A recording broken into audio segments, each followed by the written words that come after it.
Muito bem. A minha palestra é, por uma coincidência, talvez, é quase uma continuação. É um follow-up da palestra da Regina. O título dela é Duas rupturas em barragens de reservatórios de rejeitos que surpreenderam a engenharia geotécnica, Fundão e Brumadinho. Ok? Antes, eu queria mandar um recado, me perdoe, para a Regina. Eu gostaria de me entender com a Regina por e-mail a respeito de uma série de assuntos que a palestra dela me estimulou. E meu e-mail está aí na tela. Se você puder, Regina, me mandar um e-mail para esse e-mail, a gente começa uma correspondência particular ou pessoal de e-mails, que eu tenho um monte de perguntas para te fazer. Mas vamos lá. Isso aí é o programa de hoje. Eu sou o segundo, está mostrado aí. E a palestra, a partir de agora, tem 68 páginas. E o título é esse que eu já mencionei. Os objetivos dessa minha palestra de hoje são dois.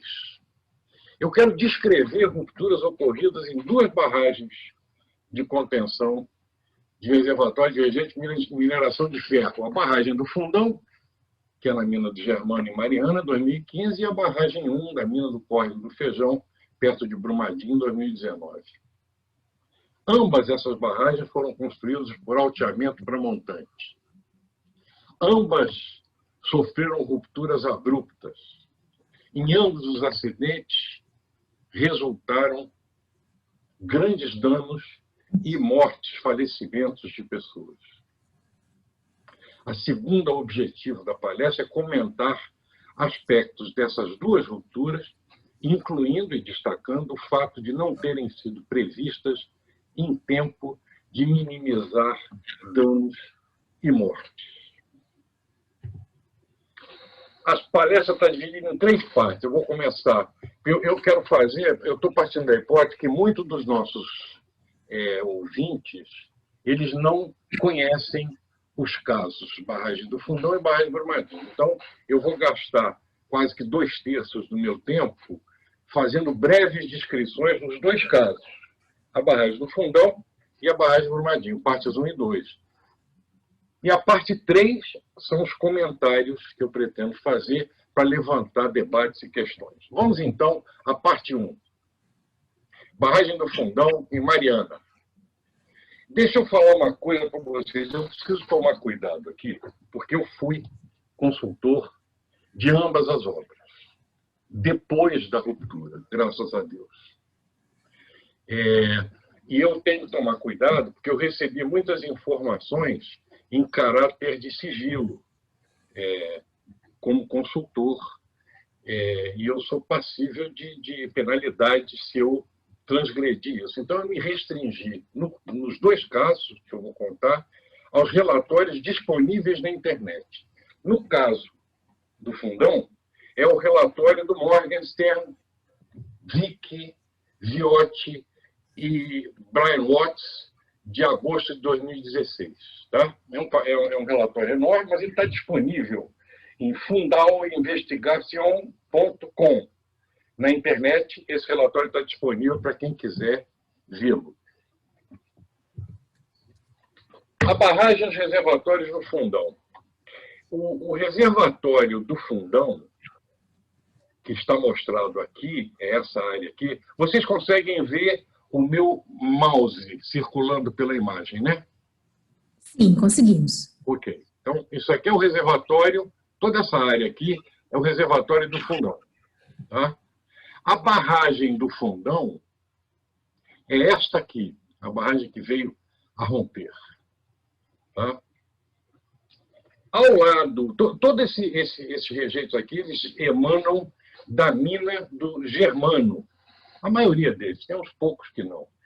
E a mina do Germano tinha, que ela é para cá, assim, ela é para a esquerda da nossa imagem, não está mostrada na imagem, ela gerava esses rejeitos e que eram inicialmente estocados num reservatório de Germano, que, quando chegou perto de se esgotar, foi substituído pelo reservatório do Fundão. Vamos ver, então, esse histórico. Em 2005, esgota-se o reservatório de Germano, da barragem de Germano, e a Vale escolhe o Vale do Fundão para o novo reservatório. Em 2008, começa o início do lançamento de rejeitos no reservatório do Fundão. Em 2015, ocorre a ruptura, que é o nosso primeiro objeto de interesse. O processo industrial da mina de Germano gerava dois rejeitos. O rejeito fino, que é uma lama, está mostrado aqui nessa fotografia B, e o rejeito grosso, que é essencialmente uma areia, e que está mostrado aqui na fotografia A.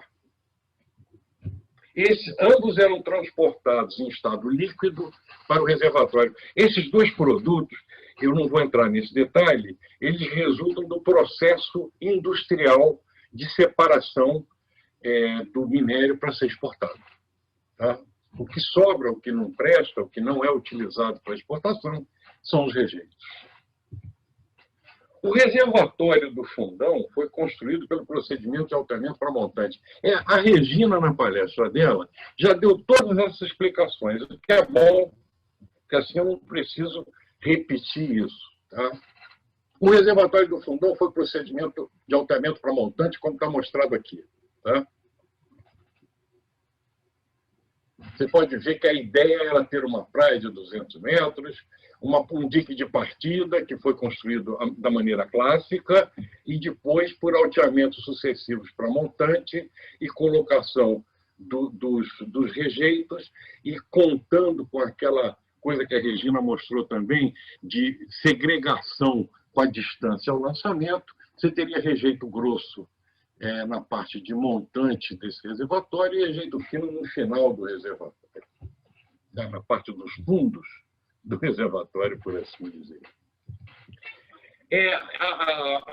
O reservatório ele foi concebido de início com dois diques, o dique 1 e o dique 2. O dique 1 era para rejeito grosso e o dique 2 era para rejeito fino, ou seja, o rejeito grosso era lançado daqui da crista do dique 1 e o rejeito fino era lançado nos fundos da área do dique 2.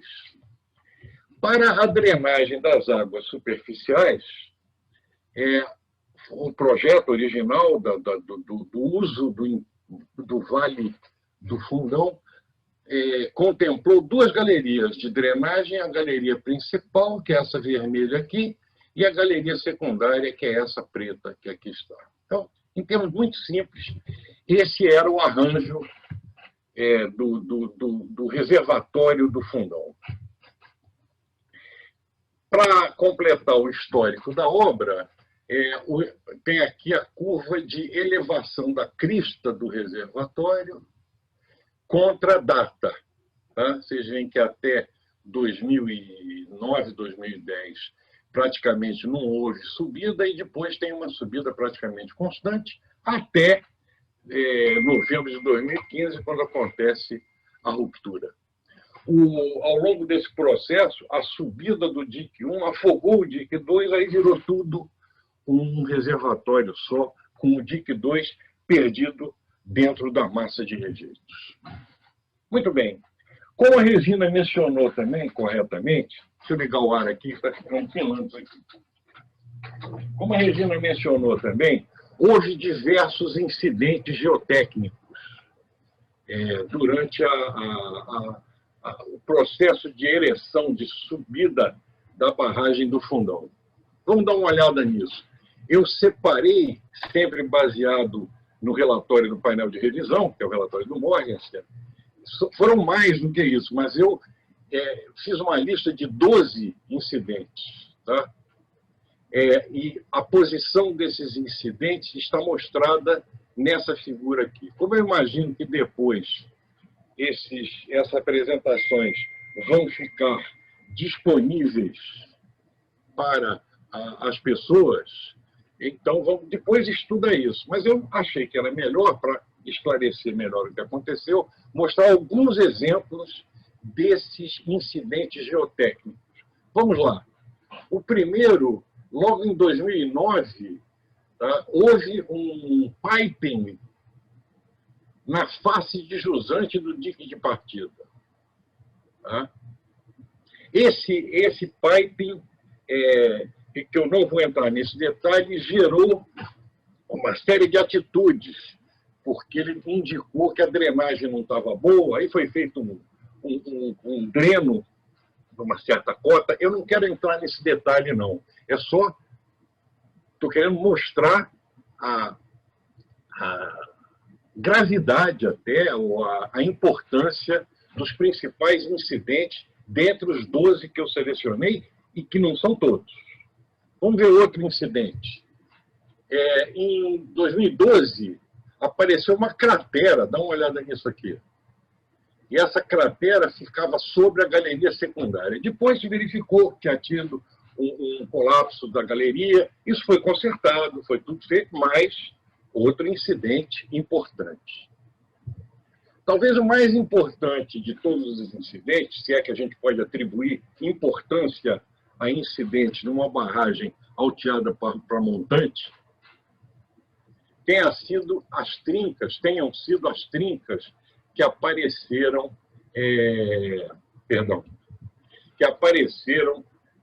em agosto de 2014. Como vocês podem ver aqui, isso aqui é o dique 1, é a barragem do reservatório do Fundão. Essas linhas amarelas todas são trincas que apareceram de uma hora para outra, de um dia para o outro, e numa seção, esses pontos roxos aqui são os pontos onde as trincas passam pela superfície do terreno. Todos os incidentes, tanto os que eu estou mostrando aqui com imagens, como todos os outros, eles eram, alguma providência era tomada, logo em seguida, pelos operadores da barragem. No caso, por exemplo, das tais trincas, essas trincas de agosto de 2014, foi construída uma berma de equilíbrio em setembro, logo no mês seguinte, com rejeito arenoso. Tá? E assim ia. Toda vez que tinha um incidente, tinha um piping, coloca um filtro invertido, entendeu? Muito bem. Ao longo do processo de ereção, de subida, de construção, né, do reservatório e subida da barragem de contenção, foram feitos diversos ensaios que permitiram, e a Regina também já falou disso, utilizar métodos empíricos para definição se havia susceptibilidade à liquefação no reservatório. No caso, houve verticais de CPTU na massa que sofreu ruptura, e elas indicam que os rejeitos eram predominantemente arenosos e suscetíveis à liquefação. Vocês já viram, a Regina mostrou essa figura aqui, e eu estou simplesmente mostrando uma outra versão. O Robertson, em 2010, também criou uma linha dentro de um certo gráfico de parâmetros normalizados de CPTU, que, se você tiver os pontos acima dessa linha, o risco de liquefação não existe ou é pequeno, porque o solo é dilatante, e se os pontos estiverem abaixo dessa linha, existe o risco de liquefação, porque o solo é contrainte, ou contrátil, como mais corretamente falou a Regina. Contrainte, eu acho que essa palavra não existe. Nós, geotécnicos, a gente vai ter um dicionário de neologismos geotécnicos. A gente vive inventando termos que não existem. E esse aqui é o método que a Regina mostrou, do Olson Stark. Tem uma linha que limita o que é dilatante do que é contrainte, sujeito à liquefação, e você vê também que os pontos ficam todos abaixo dessa linha. Então, já vimos que havia evidências anteriores ao acidente mostrando que o solo, as areias, eram predominantemente rejeitos arenosos passíveis de liquefação. E instrumentação geotécnica? Havia uma razoável quantidade de instrumentos de piezometria, mas a medição de deslocamentos e deformações era praticamente nenhuma. O exato mesmo é que tinha 1 ou 2 pontos que eram controlados, mas não tinha, evidentemente, a preocupação com instrumentos para medição de deslocamentos e deformações. Aqui tem uma planta, isso aqui é a barragem que veio a romper, e vocês podem ver aqui a quantidade de instrumentos, piezômetros são os PI, e medidores de nível d'água são os LIs. Ou seja, tem um monte de instrumentos de acompanhamento piezométrico da obra. E se você olhar o próprio acompanhamento, você tem esses dados medidos sistematicamente, persistentemente, entre 2014 e 2015, quando houve a ruptura. Eu não quero entrar no detalhe, eu não vou fazer análise da instrumentação, nem essa ideia não. Eu estou só informando os fatos desses 2 eventos, para depois nós conversarmos rapidamente sobre as implicações desses fatos. Então, aqui, por exemplo, vocês estão vendo, usando esses resultados de instrumentos, com essa evolução, você pode verificar numa seção típica que houve, entre agosto de 2014, quando apareceram as trincas, e outubro de 2015, pouco antes da ruptura, houve uma subida de nível d'água. Tá? Estava em andamento uma subida de nível d'água. Então, sabia-se disso. Muito bem, agora descrição da ruptura. Ainda estou falando de Fundão, primeiro caso. A ruptura ocorreu na parte da tarde de 5 de novembro de 2015. O movimento foi muito rápido e não deu sinais prévios. Pessoas trabalhando sobre a barragem só perceberam quando a ruptura já estava ocorrendo. A Regina também falou isso, é verdade. Foi abrupta a ruptura. 13 dessas pessoas faleceram. É interessante lembrar, é triste até lembrar, que essas pessoas são pessoas especializadas. Eu não vou dizer eu não vou dizer nome de ninguém, nem consultor, nem pessoas falecidas, nada, não é essa a ideia, mas eram de empresa especializada em geotecnia, não eram leigos absolutos. Ninguém percebeu nada, todos os que podiam ter morrido, morreram por causa do acidente. Agora vamos testemunhas oculares do evento. Você tem aqui a posição das testemunhas oculares, conforme indicado pelo relatório do Morgenstern, e uma interpretação dos depoimentos dessas testemunhas. Obviamente, são as sobreviventes, né? Tinha uma opção de gente aqui que faleceram, né? E essas testemunhas mostraram essa sequência de eventos. Saiu água suja na base do platô, o platô se moveu para frente, teve uma grande deformação do talude, as trincas apareceram na parte alta. Essa é a sequência. Isso está mostrado aqui. Água suja aparece aqui, o platô se move para frente para baixo na figura, o talude faz uma onda e se mexe de baixo para cima e aparecem trincas. Pouco depois, a ruptura se generaliza completamente. Muito bem, agora, chegando perto do final da descrição do Fundão, nós vamos ver a causa e o mecanismo segundo o painel de revisão, segundo o trabalho do Morgenstern e seus companheiros consultores. Segundo eles, o que aconteceu foi os carregamentos verticais aplicados na superfície. Não esqueçam que a barragem estava em progresso, portanto, estava sendo carregada. Induziram deslocamentos horizontais para jusante, nos rejeitos finos, embaixo dessa área. Esses deslocamentos foram transmitidos para a areia, sobreposta a essas camadas que sofreram deslocamento horizontal, e essa redução da tensão horizontal induziu a liquefação da areia. Essa foi a explicação. Eu não quero tomar partido. Tá claro que eu tenho a minha opinião, todos nós temos. O geotécnico, o engenheiro civil geotécnico, ele tem por cláusula básica, vício fundamental, ter opinião sobre tudo, né? Na área geotécnica.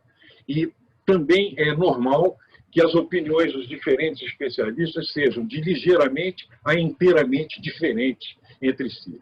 Então, isso que está aí, eu posso até concordar com isso, mas não é minha opinião, é o que o Morgenstern, no painel de revisão, disse que tinha acontecido. Muito bem. E a barragem de Brumadinho, essa barragem 1 da mina de Córrego do Feijão? Agora vamos examinar a barragem de Brumadinho. Deixa eu tomar um golinho d'água aqui, que eu já estou ficando com a boca seca.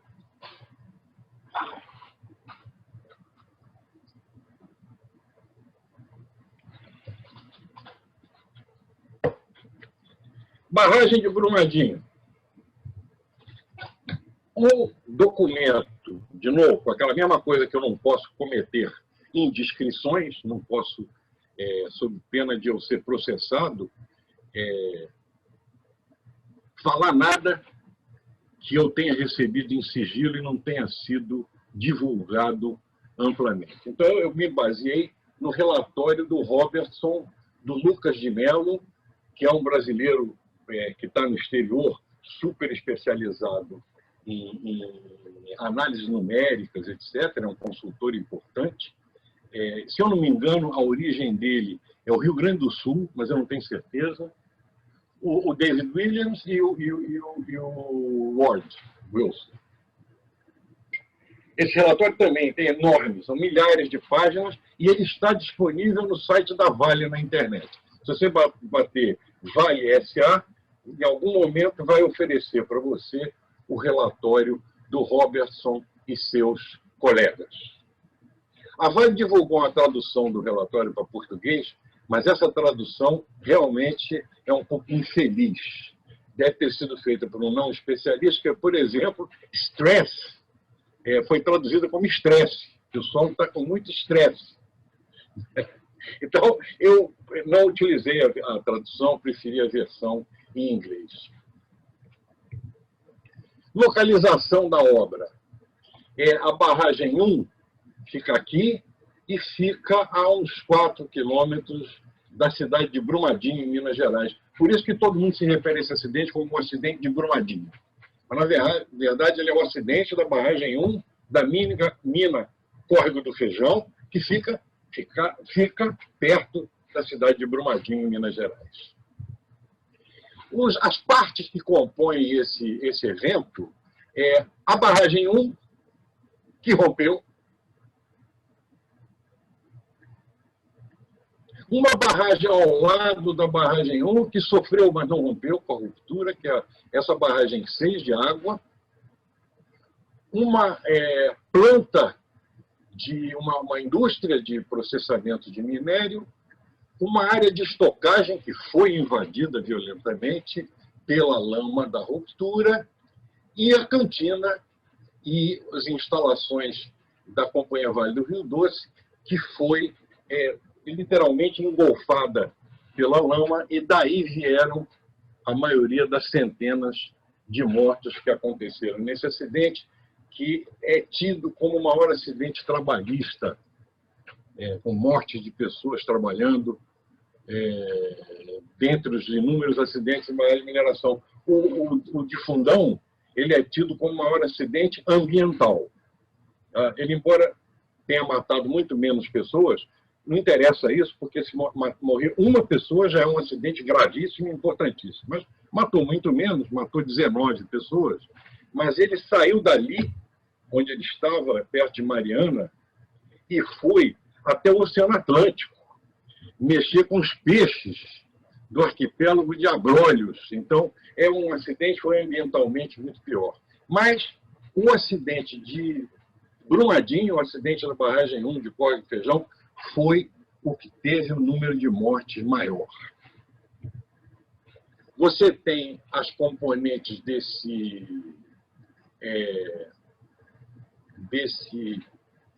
reservatório da barragem, a barragem, aqui está, o lago da barragem 5.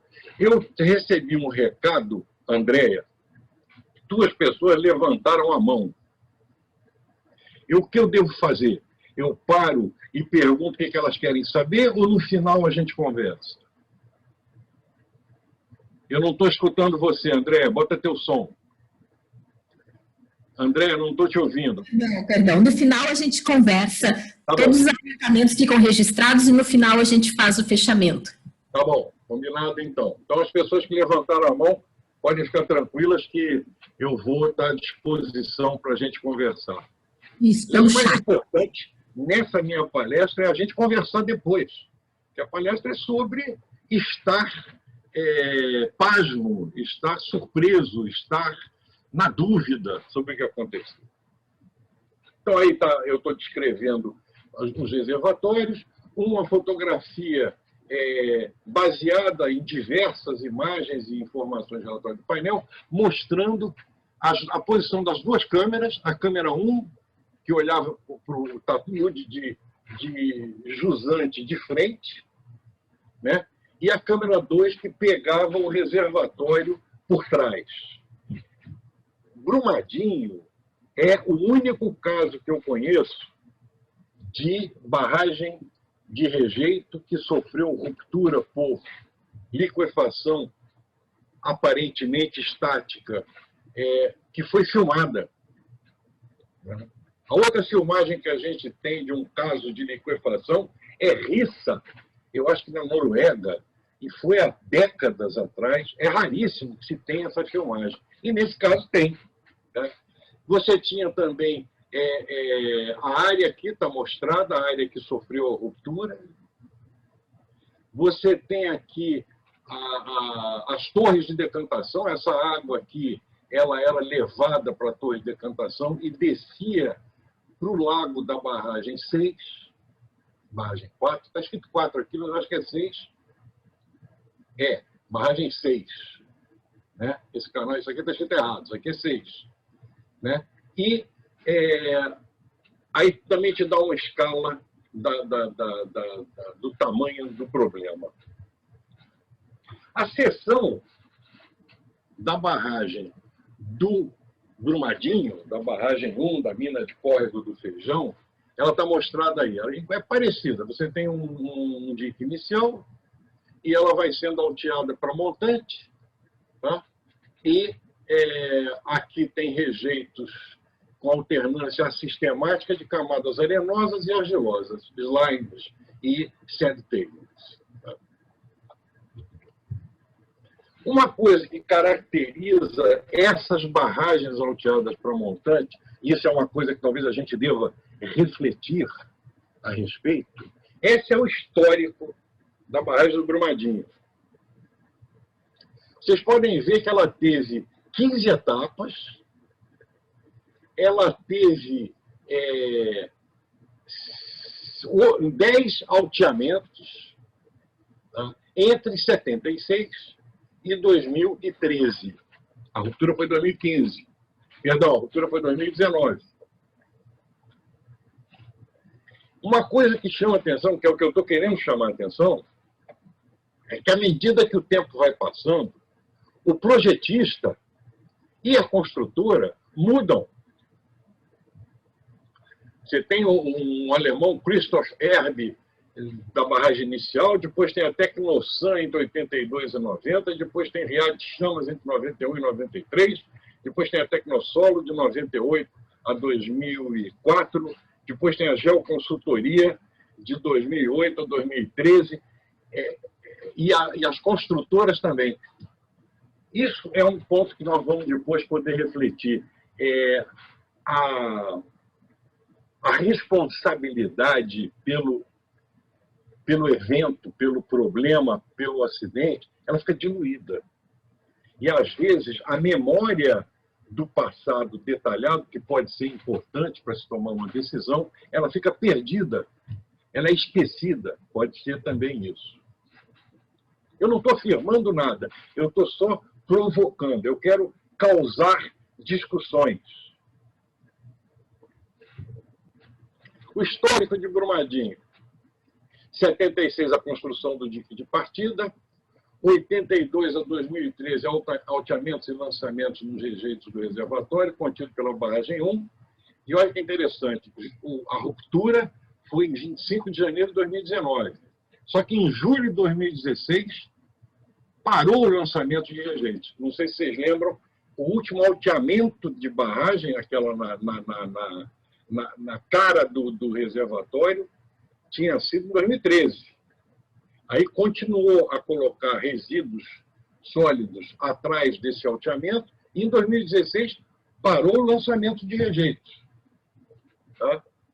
Entre 2016 e 25 de janeiro de 2019, não aconteceu nada em termos de carregamento explícito de colocar mais carga em cima da barragem. E a barragem rompeu.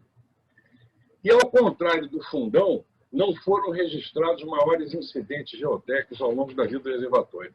A Regina falou corretamente que foram, mas foram muito menores e menos contundentes, se vocês quiserem, do que os eventos da barragem do Fundão. Teve uns drenos subhorizontais que deram um começo de piping que foi tratado, teve umas soldagens verticais que estavam sendo feitas no momento em que aconteceu a ruptura. Aliás, o sondador escapou miraculosamente, né? Ele, sei lá como foi, ele tem uma descrição dele, ele escapou, mas teve muito menos do que na barragem do Fundão. A subida, a evolução do nível do reservatório, vocês estão vendo aqui, apenas para futuramente alguém, se quiser fazer referência, poder se nutrir dessa informação. E o alteamento para montante, os rejeitos acumulados, o alteamento para montante e monitoramento. A mina de Corre-Feijão gerava rejeitos finos e grossos, muito parecidos com os do Fundão. Tá? Então, aquilo que a gente viu lá para o Fundão, aquelas fotografias da lama e da areia, os rejeitos que eram lançados no reservatório de Brumadinho, da barragem 1, são muito parecidos. E tal como no Fundão, o reservatório foi alteado com a barragem progredindo para montante, igual ao Fundão. Só que, diferentemente do Fundão, havia abundante instrumentação pesométrica. Olha, 37 medidores de nível d'água, 100 pesômetros e 54 pontos de medição de vazão. Eu vou mostrar. Olha só, isso tudo aí são os marcos topográficos. Cadê as bolinhas vermelhas aqui em cima? Medidores de vazão espalhados pela obra inteira. Medidor de nível d'água são esses rosinhas aqui, também tem na obra inteira. E pesômetros são os azuis também em grande número. Ou seja, tem uma quantidade considerável de instrumentos pesométricos. Quanto aos deslocamentos, o monitoramento foi precário, embora houvesse. Eram 7 marcos topográficos e 2 inclinômetros. Deixa eu mostrar para vocês. Olha aqui os marcos topográficos MT na crista e 2 inclinômetros no pé, no começo do platô.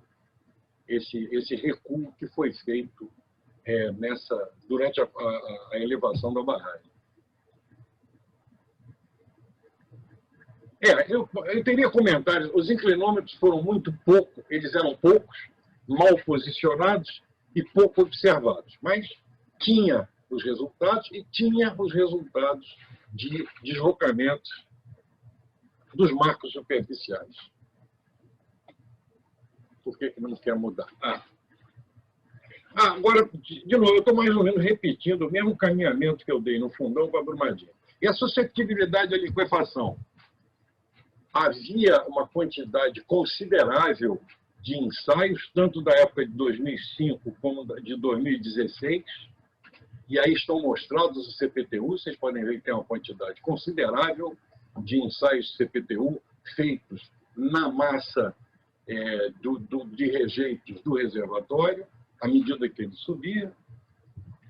E os estudos de liquefação, tal como no caso do Fundão, indicaram que havia era possibilidade, era suscetível à liquefação.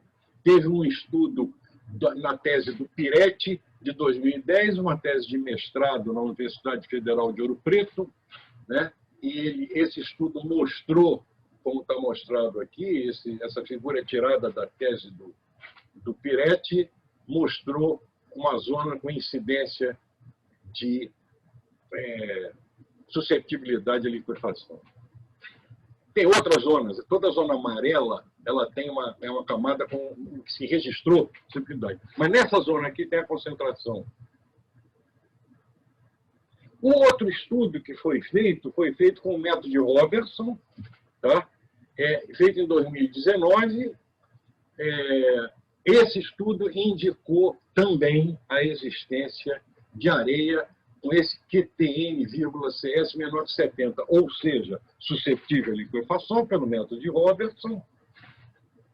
Nessa região aqui, como vocês podem ver, é praticamente a mesma que a região do outro estudo. Então, trocando em miúdos, havia estudos anteriores, mais do que um, abundantes resultados de prospecção, embora, como a Regina também já chamou a atenção,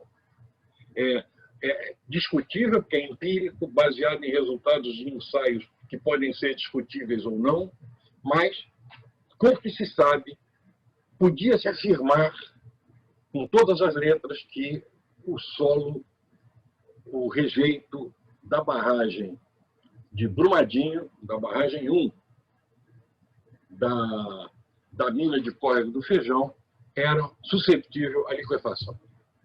Muito bem. Última etapa da descrição de Brumadinho é a descrição da ruptura. Bom, a Regina já mostrou o filme, tá? Mas eu tenho esse filme da câmera original, e esse eu posso mostrar. Então, eu vou tentar mostrar o filme, que é em escala maior, tá? E dura 1 minuto e 40 segundos. Espera aí, deixa eu ver se eu consigo. Eu prometi que ia mostrar e não sei se eu vou conseguir mostrar.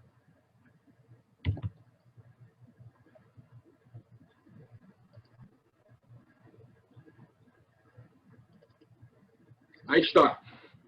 Vocês estão vendo isso, Regina? Andréia? Estou vendo, sim. Sim, aham. Que a gente tem uma escala grande, a escala maior. Esse filme ele não vai estar nas minhas notas, viu? Que vão ser distribuídas. É para a gente olhar em escala maior do que aquele filme que foi mostrado pela imprensa.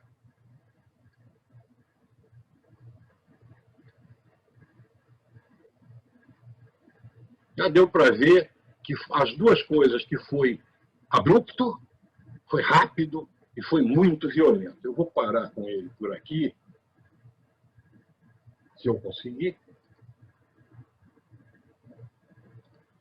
E vou voltar para a minha apresentação.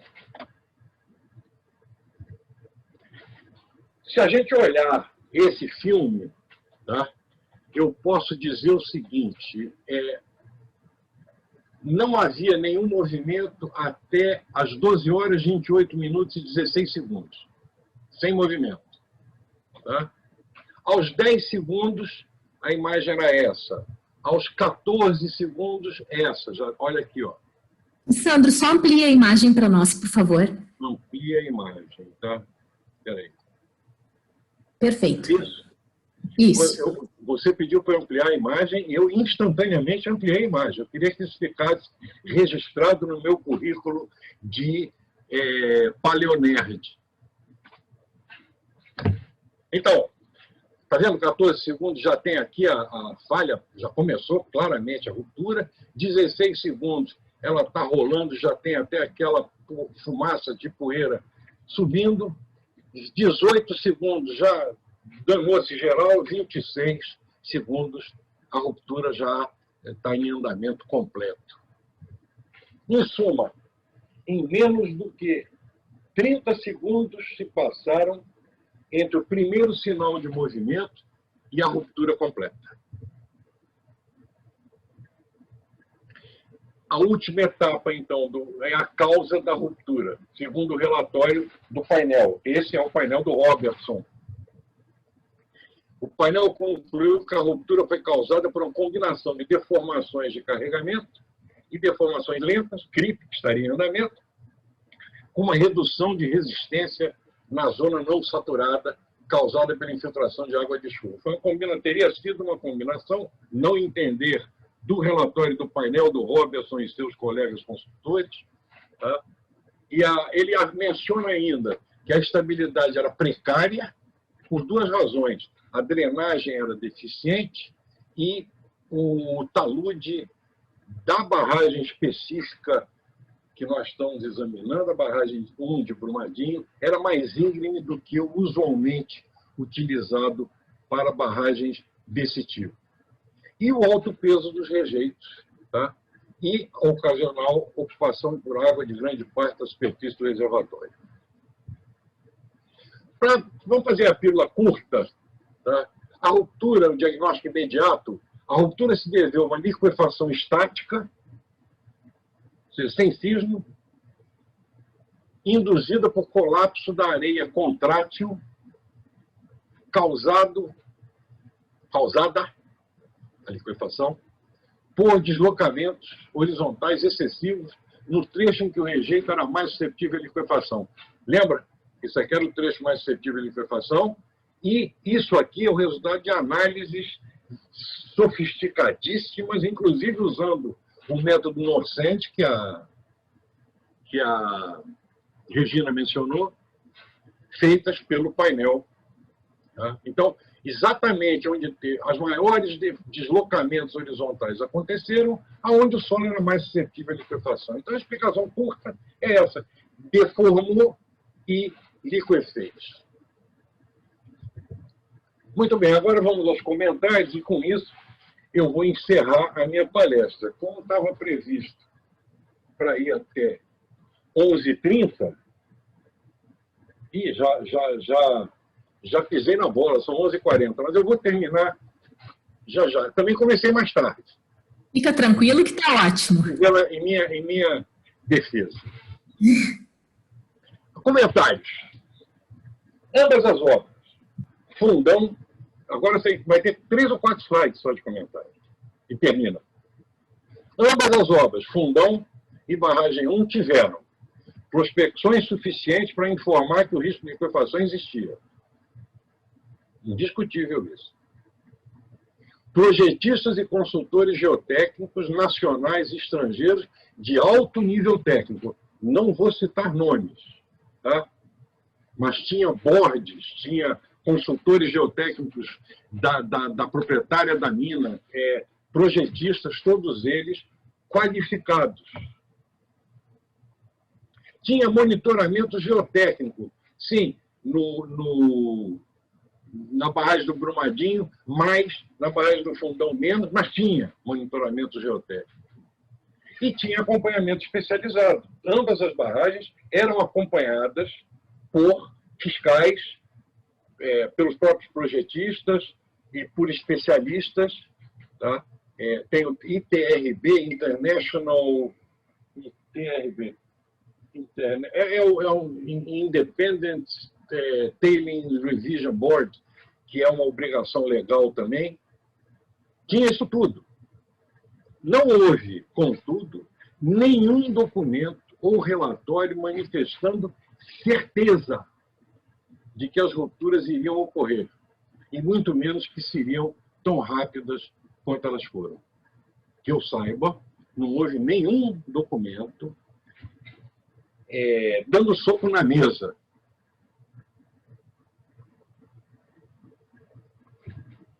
Se houvesse certeza de que as rupturas ocorreriam e que elas seriam rápidas, volumosas e trágicas, as obras teriam sido interrompidas e o risco de perdas humanas teria sido eliminado, ou ao menos muito reduzido. Se eu passar logo para o próximo. Procurar responsáveis ou culpados é função e dever das autoridades públicas. Tá? é a busca, a incriminação e a prisão dos responsáveis e culpados é que impede que uma sociedade livre e democrática, que nós ainda somos, né? Espero que continue assim, impede que ela vire bagunça, que ela vire um caos, que ela vire um faroeste. Tá? Então, eles têm que fazer isso. No entanto, é razoável, eu considero razoável supor, que ninguém deseja causar prejuízo e morte. Qualquer um que tenha a certeza de que um sinistro vai ocorrer, tentará evitá-lo, ou pelo menos reduzir suas consequências. A engenharia geotécnica deve se preocupar em entender por que não houve a certeza quanto à ocorrência dessas duas rupturas. Engenheiros geotécnicos devem se preocupar em entender aquilo que ainda não entendem. Quantas instâncias desconhecidas ainda existem? Todos os projetistas, consultores, proprietários, construtores estão permanentemente expostos a riscos geotécnicos desconhecidos? Esses são os meus temas para reflexão. Antes eu falei, ninguém deu um soco na mesa. Talvez até houvesse alguém que achasse que a ruptura poderia acontecer. O problema é dar o soco na mesa. Você precisa, para você poder dar, quando eu digo dar o soco na mesa, é o seguinte: para já essa obra e conserta ela, estabiliza ela, porque isso vai romper e vai matar a opção de gente. Para agora. Para poder dizer isso, você tem que ter poder de implementar isso. E nem sempre esse poder está disponível ou para um consultor, ou para um projetista, ou para um especialista nacional ou estrangeiro. Uma observação. Em rupturas abruptas e rápidas, como as de Fundão e Brumadinho, a instrumentação geotécnica pode não oferecer alerta com antecedência suficiente para que sejam adotadas as medidas de mitigação, mesmo se houver grande número de instrumentos medidos e controlados em tempo real. Nesses dois casos, não haveria tempo sequer para que as pessoas buscassem abrigo perante um eventual toque de sirene. Então, o leigo, principalmente, a imprensa e alguns palpiteiros que sempre aparecem, dizem, não, mas põe instrumentação. Não, a instrumentação ela só garante segurança, alguma segurança, se o risco da ruptura, de acontecer a ruptura, for uma ruptura não frágil, for uma ruptura que demora algum tempo para se desenvolver, semanas, dias. Se ela for uma ruptura frágil, instantânea, rápida, como foram Fundão e Brumadinho, não tem instrumentação que resolva. Quando a instrumentação disser, pum, já rompeu, já acabou, já aconteceu tudo. Era isso que eu tinha para dizer. Muito obrigado a todos e agora eu estou à disposição. Eu não agradeci, eu agradeci o honroso convite da Nortene e da Engepol, que são empresas que eu conheço, a Nortene em particular. Eu acho que eu trabalhei para a Nortene há uns 30, 40 anos atrás, em vários casos. Enfim, muito obrigado pelo convite. É uma oportunidade, é divertido fazer isso. Muito bom para passar o tempo na pandemia. Então, muito obrigado. E eu dou por encerrada a minha participação. Nossa, Sandro, para nós, então, é uma delícia te escutar. Tem várias manifestações aqui de pessoas colocando quanto tu é uma inspiração e tem sido uma inspiração para a carreira delas. Depois eu te encaminho os comentários também, mas está maravilhoso. A Regina gostaria de fazer um comentário também. Regina, está conosco? Estou sim. Estão me ouvindo? Perfeito. Então, como vai, Sandro? Parabéns pela palestra maravilhosa. Como tudo que você fez na sua vida profissional e só tenho a te agradecer o que você mostra aí. Mas as coisas que você colocou no fim da sua palestra, talvez você não tenha muito conhecimento do que aconteceu por trás de tudo isso, mas eu, como pessoa que apareceu no Fantástico, né, sobre a barragem B1, alertei sobre a questão de que não dá para dizer se uma coisa vai romper ou não. Isso eu aprendi até com o Nelson Pinto, o nosso hidrólogo maravilhoso lá de Curitiba. Ele disse que não é possível você dizer se uma barragem vai ficar estável ou vai romper. O que você pode dizer é se ela vai ou não, está ou não atendendo a critérios consagrados de segurança. É muito difícil você dizer que uma barragem vai cair ou que uma barragem vai ficar estável, tendo em conta os nossos estudos, sem ter um limiar disso, né? Então, por exemplo, na barragem B1 e na barragem do Fundão, eu fui afastada dos dois estudos, né? Todo mundo deve ter visto isso já. E o que acontecia é que os parâmetros que a gente tem como definição de o que é e o que não é possível de liquefação é muito difícil de estabelecer, a não ser que você tenha, olha, eu preciso de um fator de segurança, eu preciso de um número que tenha um embasamento em função do conhecimento que você tem naquele momento. Então, os fatores de segurança que a gente encontrou no B1 foram fatores de segurança baixos, produzidos baixos, e depois o relatório do Robertson tem outras visões, outras coisas, mas bater e dizer que vai cair é muito difícil. E também dizer que vai ser estável é muito difícil. O que você pode dizer é atende ou não critérios consagrados de segurança.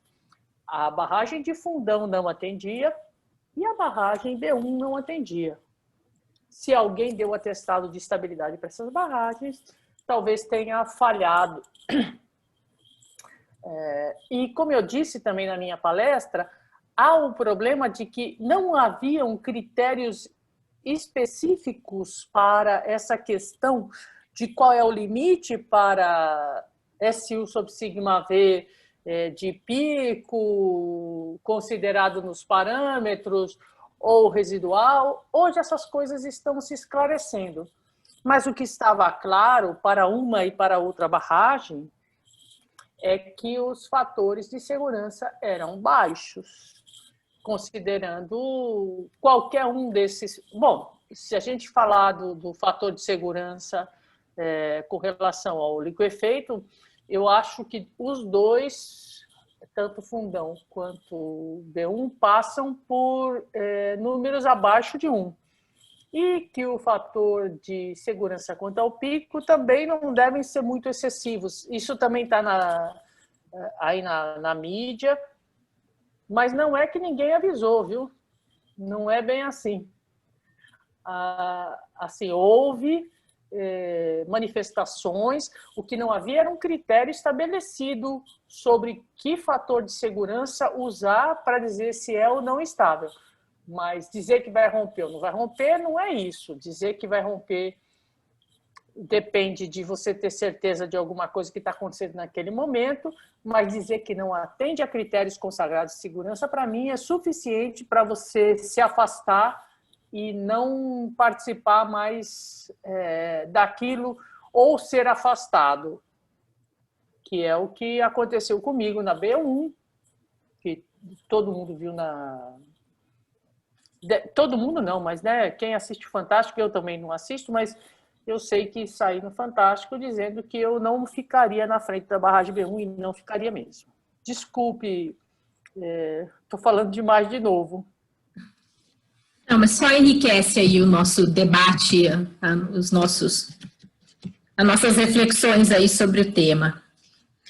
Sandro, tem várias perguntas aqui, infelizmente a gente não vai... Deixa eu fazer um rápido comentário sobre o que a Regina falou. Primeiro que eu concordo com ela, tá? Ao que tudo indica, pela documentação que a gente tem, o coeficiente de segurança em nenhum dos dois casos, nem no Fundão, nem na barragem 1 do Brumadinho, eram maior do que 1,5. Pelo contrário, eles eram significativamente, pela documentação que a gente tem, menores que 1,5. Tá? Então, não atendiam às normas.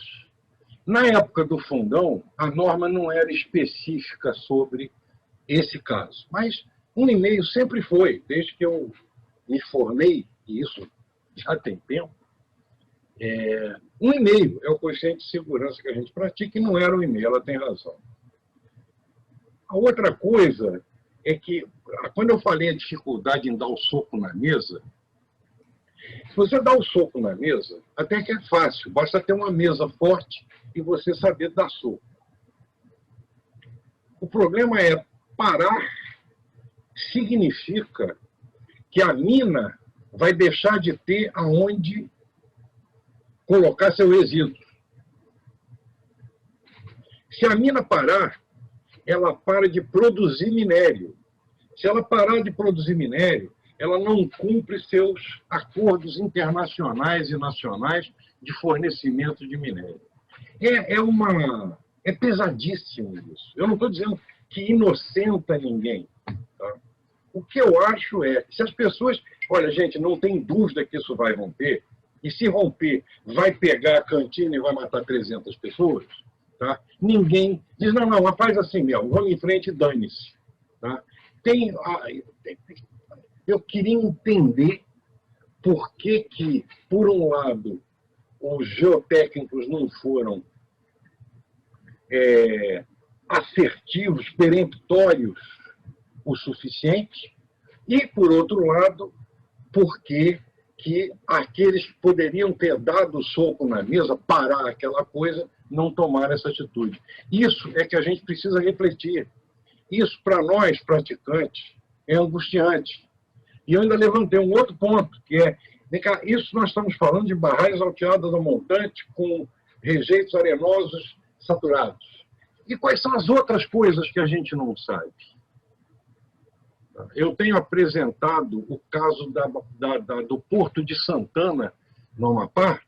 O Porto de Santana foi um silt argiloso que sofreu flow slide, liquefação.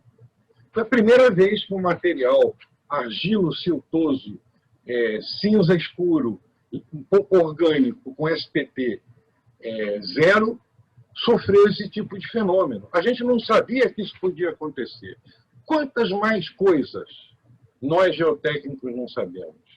E como é que nós vamos nos comportar diante, se um de nós, por infelicidade, for uma das pessoas que ficar exposta a um eventual inculpamento por causa de um evento desse? Isso me angustia, me preocupa, por mim e pelos meus colegas. É isso. Obrigado. Ótimo. Fernando Saboia traz a contribuição comentando que Lucas Melo é cearense, fez mestrado na PUC-Rio e PhD em Johns Hopkins.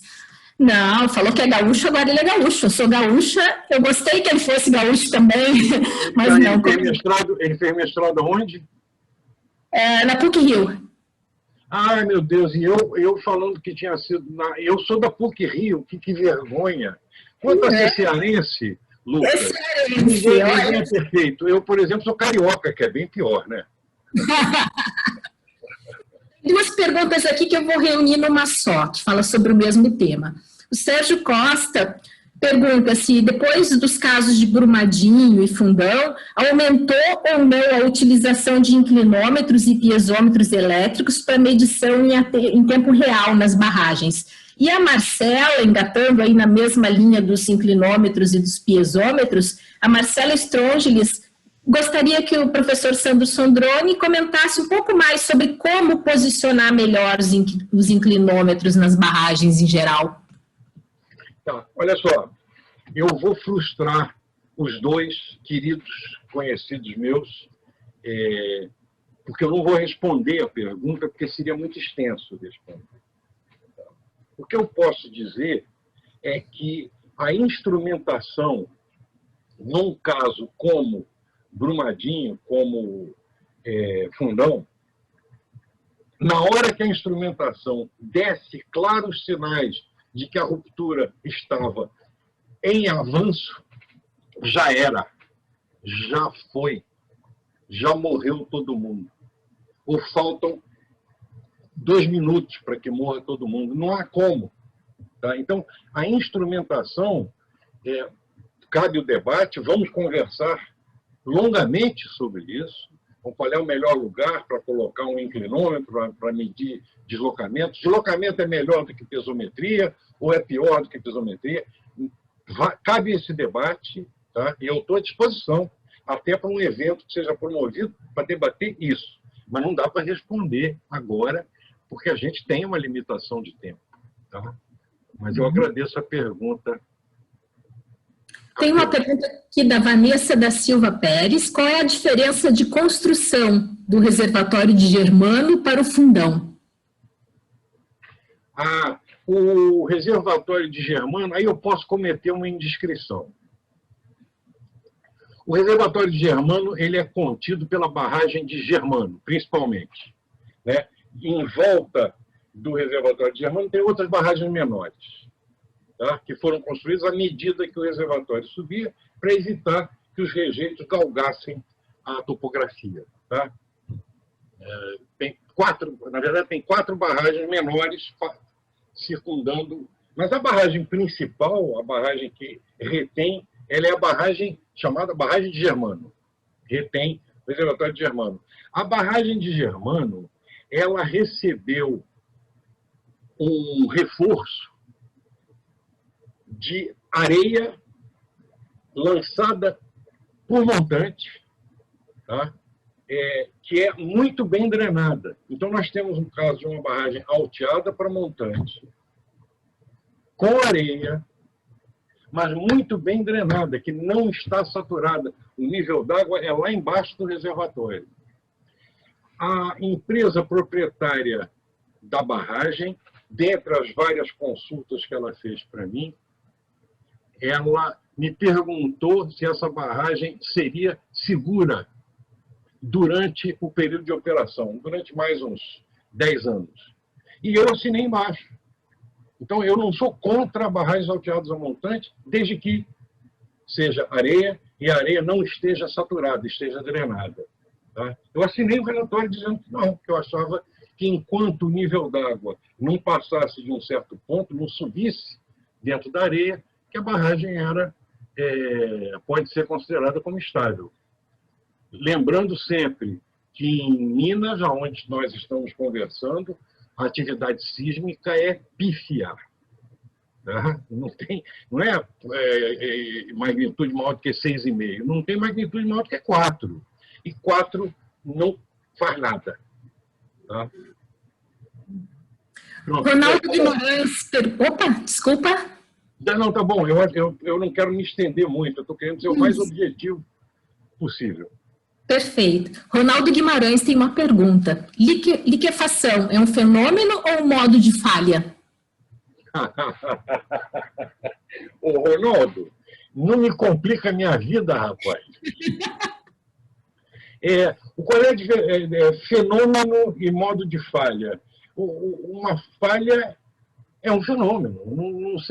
Não consigo entender o que você está dizendo. Mas a liquefação, se eu tivesse que dizer modo de falha é a maneira cinemática com que a ruptura acontece, eu diria que a liquefação em si é um fenômeno. Tá?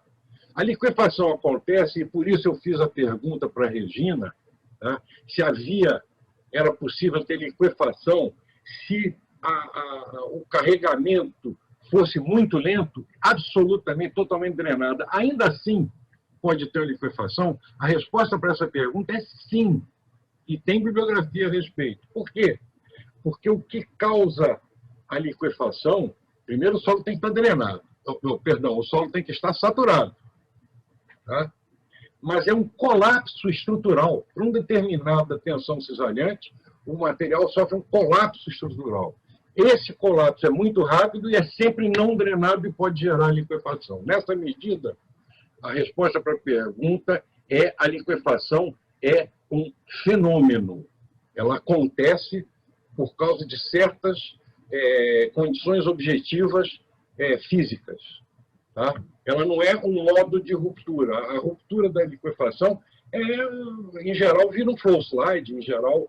Né? Você pode ter liquefação que não acontece nada. A Regina falou isso. Se tiver uma barragem convencional contendo um reservatório de rejeitos saturados, mesmo arenosos, e está suscetíveis à liquefação, se acontecer liquefação aqui, não acontece nada, porque a barragem já é para líquido mesmo. Tudo que aconteceu é que aquele meio sólido virou líquido. Acabou, não acontece nada. Então, a liquefação em si não é um modo de ruptura. Quando a liquefação se transforma, participa de um processo de flow slide, de corrida, aí ela é responsável por um determinado modo de ruptura, que é o flow slide. Pronto. O Alessandro Perso Marques de Almeida, sobre instrumentação para monitoramento do deslocamento, não houve nenhuma alteração prévia? Sabe-se que havia um radar também. Houve alteração nesses dados? É a pergunta dele. Bom, olha, deixa eu te falar com o risco de irritar os meus amigos que comercializam e colocam radar. O radar de terra foi um desastre, foi um fracasso. Tá?